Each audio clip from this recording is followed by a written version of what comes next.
नमस्कार दोस्तों, welcome back on my YouTube channel. दोस्तों आज की इस वीडियो में मैं आपको बॉर्डर रोड्स ऑर्गेनाइजेशन की जो वैकेंसी आई है इसी के बारे में बताने वाला हूँ। इसमें मल्टीपल पोस्ट है, radio mechanic, vehicle operator, multi skill worker, इस तरह से कई सारे पोस्ट हैं। और टोटल जो पोस्ट है दोस्तों वो 7th पे कमीशन के अनुसार लेवल 4 की, लेवल 2 की और लेवल 1 की, यानी सारे पोस्टों में यही 3 जो ऐसे पे लेवल है वो सम्मिलित किए गए हैं, जिसके बारे में मैं आपको आगे बताऊंगा। और आप में से सिर्फ मेल कैंडिडेट्स ही अप्लाई कर सकते हैं इस फॉर्म को, और इसे अप्लाई करना है ऑफलाइन।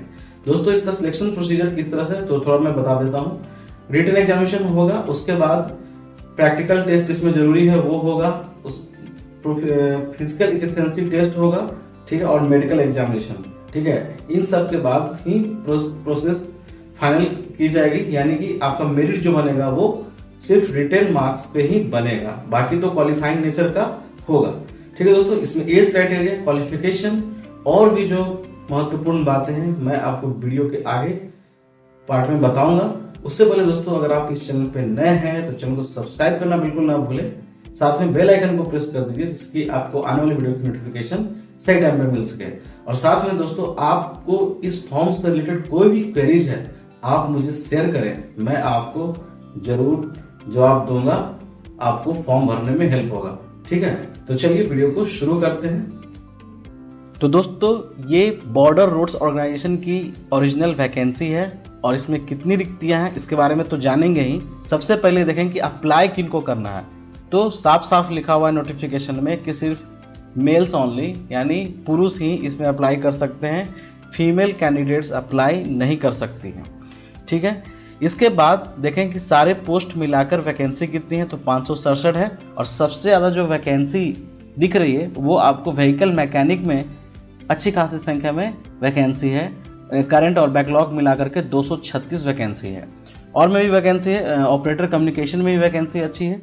तो ये वैकेंसी की बात हुई, जिसमें अनरिजर्व की 244 है, ठीक है। और कैटेगरी में देखें तो एससी में 92 और 30 एसटी में, ठीक है, और 148 ओबीसी में और ईडब्ल्यूएस में 53, यानी टोटल कैटेगरी वाइज वैकेंसी दी गई है, ठीक है। साथ में डिसेबल पर्सन कैंडिडेट्स के लिए भी जो है वैकेंसी है, जिसमें आप कुल मिलाकर के 21 वैकेंसी है अलग अलग कैटेगरी में, तो आप नोटिफिकेशन में देख सकते हैं। दोस्तों एज लिमिट और रिलैक्सेशन की बात करें तो रेडियो मैकेनिक में 18 से 27 वर्ष, साथ में आपको रिलैक्सेशन मिलेगा जो आप नोटिफिकेशन में देख सकते हैं। अधिकतर पोस्ट में 18 से 27 वर्ष हैं, लेकिन एक पोस्ट इसमें देखें तो 18 से 25 वर्ष का भी है, वो यहाँ पे हम देख सकते हैं। सबसे पहले तो ये देखें मल्टी स्किल्ड वर्कर पेंटर और मल्टी स्किल्ड वर्कर मैसन और multi skill worker mess waiter, ये सब पोस्ट में 18 से 25 वर्ष मांगा गया है। साथ में कैटेगरी वाइज या एक सर्विसमैन है उनको तो रिलैक्सेशन मिलेगा ही, ठीक है। ऑफलाइन फिल कर सकते हैं, ऑनलाइन फी नहीं भरना है। और आपको भेजना है BRO school and centre Pune Maharashtra में स्थित है, वहाँ पे आपको फॉर्म को भेजना है, और जिसका एड्रेस जो है मैं बताऊंगा कि कहाँ पे भेजना है। तो दोस्तों एप्लीकेशन फ़ी कितना लगेगा इसके बारे में जानते हैं। तो एप्लीकेशन फ़ी जो नॉन रिफंडेबल है आपको पे करना है ऑनलाइन, ठीक है, ऑफलाइन पेमेंट नहीं करना है, ठीक है। ये वेबसाइट जो आप देख रहे हैं यानी SBI से आपको ऑनलाइन पेमेंट करना है, ठीक है। और उसके बाद किसको पेमेंट करेंगे तो BRO school and centre Pune commandant के नाम से, ठीक है। और दूसरा कोई भी मोड जो है वो नहीं एक्सेप्ट किया जाएगा, तो इसलिए ई रिसिप्ट वहाँ से ले लें और उसको किसके साथ भेजना है, एप्लीकेशन के साथ भेजना है। यानी पहले SBI में आप ऑनलाइन पेमेंट कर दीजिए और उसका जो ई रिसिप्ट मिलेगा वो फॉर्म के साथ लगाकर भेजना है commandant BRO school centre Pune को, ठीक है। अब कैटेगरी वाइज कितना कितना फी लगेगा तो देखें जनरल कैंडिडेट्स और EWS हैं, एक सर्विसमैन भी हैं तो 50 रुपया। इसके बाद अदर बैकवर्ड क्लास कैंडिडेट 50 रुपये, और बाकी जो शेड्यूल कास्ट शेड्यूल ट्राइब के हैं और डिसेबल जो कैंडिडेट्स हैं उनके फ़ी नहीं लगेंगे, यानी वो नील है, ठीक है। और आपको या तो एप्लीकेशन को इंग्लिश में भरना है या फिर हिंदी में भरना है, दोनों में से कोई में भी आप भर सकते हैं। और एक से ज़्यादा एप्लीकेशन सेम पोस्ट के लिए नहीं भर सकते हैं, अगर भरेंगे तो कैंसिल हो जाएगा। ठीक है। उसके बाद एक पोस्ट से ज़्यादा आप अप्लाई कर सकते हैं। ठीक है, एक पोस्ट के लिए एक ही एप्लीकेशन जाएगा, अगर और भी पोस्ट भरना है तो उसके लिए अलग एप्लीकेशन देना होगा। दोस्तों जो भी एलिजिबल मेल कैंडिडेट हैं वो अप्लाई कर सकते हैं, और जो centre for physical efficiency test और प्रैक्टिकल टेस्ट यानी कि ट्रेड टेस्ट जो होगा या फिर रिटन के साथ होना है, तो वो उसका सेंटर आपको किसके द्वारा दिया जाएगा, तो BRO स्कूल से दिया जाएगा जो पुणे में मौजूद है। ठीक है, और आपको जो फॉर्म भेजना है वो पोस्ट से भेजना है, कहाँ, तो commandant BRO school and centre Dighi camp Pune में भेजना है। किससे, रजिस्टर्ड पोस्ट से, ये याद रखिएगा, साधारण डाक से नहीं भेजना है बल्कि रजिस्टर्ड पोस्ट से भेजना है।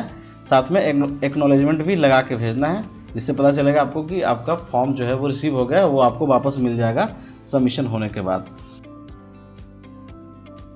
तो दोस्तों अब क्वालिफिकेशन क्या क्या मांगा गया है या एक्सपीरियंस क्या है, जिससे देखते हैं। रेडियो मैकेनिक में मैट्रिकुलेशन होना चाहिए, साथ में आप रेडियो मैकेनिक का सर्टिफिकेट ITI डिग्री चाहिए। ठीक है, 2 वर्ष का एक्सपीरियंस चाहिए एज रेडियो मैकेनिक में, किसी भी गवर्नमेंट या पब्लिक या कोई प्राइवेट सेक्टर में आपने काम किया है तो, नहीं तो आपको डिफेंस ट्रेड सर्टिफिकेट होना चाहिए किसी भी आर्मी इंस्टीट्यूट से या कोई सिमिलर उस तरह का है उससे होना चाहिए। साथ में 2 वर्ष का एक्सपीरियंस चाहिए। ठीक है, या क्लास कोर्स पास होना चाहिए वायरलेस ऑपरेटर और कीबोर्ड एज, ठीक है, डिफेंस सर्विस में, तो ये भी है। तो ज़्यादातर आपके लिए ये इंपॉर्टेंट है। इसके बाद ऑपरेटर कम्युनिकेशन में देखें तो मैट्रिकुलेशन तो चाहिए। उसके बाद दूसरा वायरलेस ऑपरेटर या फिर रेडियो मैकेनिक का सर्टिफिकेट होना चाहिए, किससे, ITI से या उसके इक्विवेलेंट।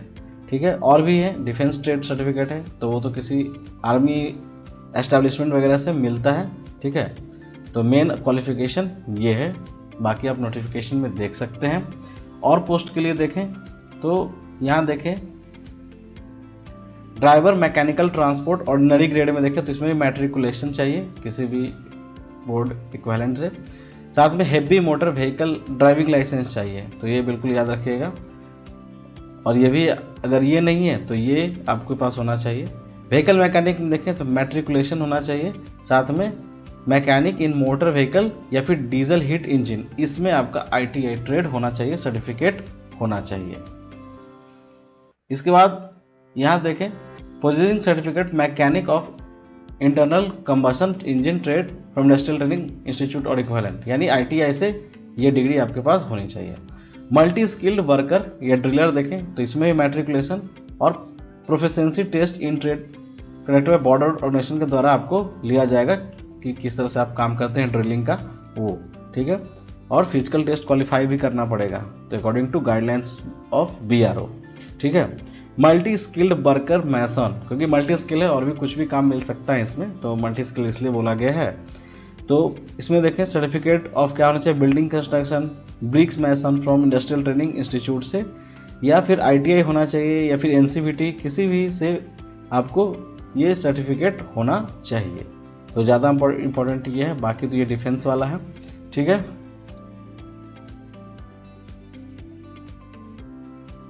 एक यहाँ देखें मल्टी स्किल्ड पेंटर के बारे में बात करें तो मैट्रिकुलेशन इसमें भी चाहिए और पेंटर सर्टिफिकेट होना चाहिए ITI से। इसमें भी ट्रेड आपको जो है वो पास करना पड़ेगा, जो बॉर्डर रोड ऑर्गेनाइजेशन डिसाइड करेगा।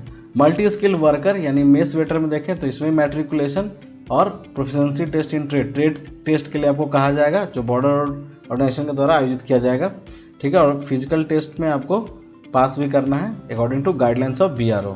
ठीक है, और मेडिकल स्टैंडर्ड भी है उसके, जो है उसको निकालना होगा, तभी आप इसमें पास हो पाएंगे। ठीक है, अब दोस्तों सिलेबस फॉर रिटन एग्जामिनेशन है किस प्रकार है वो देखते हैं।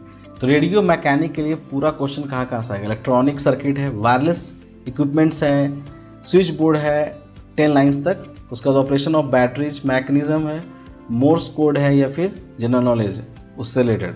तो ये रेडियो मैकेनिक। ऑपरेटर कम्युनिकेशन में बहुत सारे हैं, कम्युनिकेशन इक्विपमेंट जो होते हैं उस तरह से मेन और रिपेयरिंग करना है, उसके बाद इंस्टॉलेशन करना है कैसे, वो सब भी सीखने मतलब टेस्ट होगा। वायरलेस एंड लाइन थ्योरी किस तरह का है, प्रोपागेशन ऑफ वायरलेस वेव्स किस तरह से, transmitter, receiver, power supply, exchange switch board, meant of records, English 10th standard का पूछा जाएगा। थोड़ा बहुत जनरल नॉलेज रहेगा, इसमें भी जनरल नॉलेज है, थोड़ा बहुत जीके पूछा जाएगा, चूँकि 2 भी रहता है। इसके बाद यहाँ देखें driver mechanical transport in ordinary grade के लिए, तो इसमें maintenance of heavy light vehicle आपको आना चाहिए। ऑयल्स एंड लुब्रिकेंट्स वगैरह, क्या ऑयल डालना है, क्या लुब्रिकेंट डालेगा। डेली पीरियोडिक चेकिंग वगैरह होना चाहिए गाड़ी का। टायर रोटेशन किस तरह से, tyre checking, road science, traffic rules, use of tools, general knowledge, ये सारे चीज़ इसमें आपको पूछाएंगे। व्हीकल मैकेनिक में देखें पेट्रोल डीजल इंजन जो होते हैं उसके ऑपरेशनल चीज़ें देखनी पड़ती हैं। चेकिंग ऑफ फॉल्ट्स, क्या उसमें कुछ खराबी है वगैरह। रिपेयरिंग और मेंटेनेंस का काम पूरा रहेगा। Fuel system, brake system, clutch system, chassis का और जनरल नॉलेज से सवाल पूछे जाएंगे। ठीक है। इसके बाद मल्टी स्किल वर्कर ड्रिलर में मेंट रॉक ड्रिल करना पड़ सकता है, मेंट ऑफ हाइड्रोलिक जैक वगैरह है, इक्विपमेंट्स उठाना पड़ेगा। Knowledge of drill bill bits, equipments checking वगैरह करना है, ये सब आपको करना है। ठीक है, तो ये बिल्कुल आपको ध्यान रखना है। साथ में सेफ्टी प्रिकॉशन और जनरल नॉलेज की भी बात होनी चाहिए। दोस्तों रिटन एग्जाम किस तरह से होगा, तो पेपर का जो आंसर देना है वो ब्लू ब्लैक बॉल में देना है, किसी भी बॉल पॉइंट से, पेन से। उसके बाद पेंसिल अलाउ नहीं किया जाएगा। ठीक है। सिलेबस जो रिटन एग्जामिनेशन का होगा वो बिल्कुल एजुकेशनल स्टैंडर्ड जो आपका रहेगा उस, या जो टेक्निकल क्वालिफिकेशन है उसके आधार पे ही तैयार किया जाएगा। ऑब्जेक्टिव टाइप का है और सब्जेक्टिव टाइप का भी हो सकता है। ठीक है, इसके बारे में मैं बताता हूँ आगे।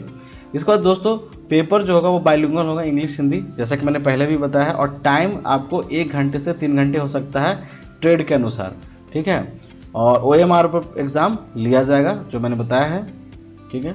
मिनिमम पासिंग मार्क्स कितना होगा दोस्तों, तो अनरिजर्व, EWS और OBC कैटेगरी वाले कैंडिडेट के लिए 50% टोटल मार्क्स का लाना होगा और SC और ST कैंडिडेट के लिए 40% पासिंग मार्क है। ठीक है। इसका रिक्रूटमेंट प्रोसीजर किस तरह का है इसे जानते हैं। तो सबसे पहले फिजिकल इफिशिएंसी टेस्ट होना है यानी PET, प्रैक्टिकल टेस्ट जहां एप्लीकेबल होगा, ट्रेड टेस्ट होगा यानी जिसे कहते हैं वो होना है। इसके बाद आपको प्राइमरी मेडिकल एग्जामिनेशन से पास होना होगा यानी गुजरना होगा, टेस्ट किया जाएगा। ठीक है। यानी फिजिकल इफिशिएंसी टेस्ट और प्रैक्टिकल टेस्ट होने के बाद जो ये चूँकि ये क्वालिफाइंग नेचर है, उसके बाद आपको जो रिटन में नंबर आएंगे उस पर ही मेरिट बनाया जाएगा।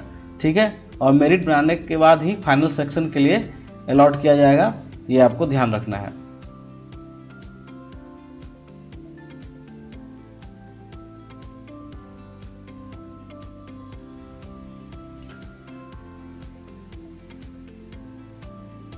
रिटन टेस्ट किस तरह से होगा ये देखते हैं। तो सबसे पहले जो ऑब्जेक्टिव या सब्जेक्टिव टाइप का हो सकता है और बाइलिंगुअल इन हिंदी और इंग्लिश में होगा। ठीक है।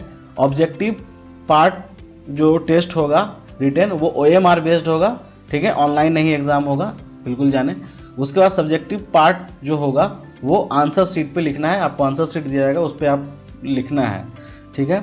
इसके बाद जो भी रिटन टेस्ट में आपको मार्क्स आएंगे वो selection for candidate for further recruitment यानी आगे के रिक्रूटमेंट प्रोसेस के लिए जरूरी है, यानी उसी पे ही सिलेक्शन होगा। बाकी तो फिजिकल इफिशिएंसी टेस्ट और ट्रेड टेस्ट होगा, ये सब तो क्वालिफाइंग इन नेचर में रहेगा और ये सब में पास होने के बाद मेरिट बनेगी। ठीक है।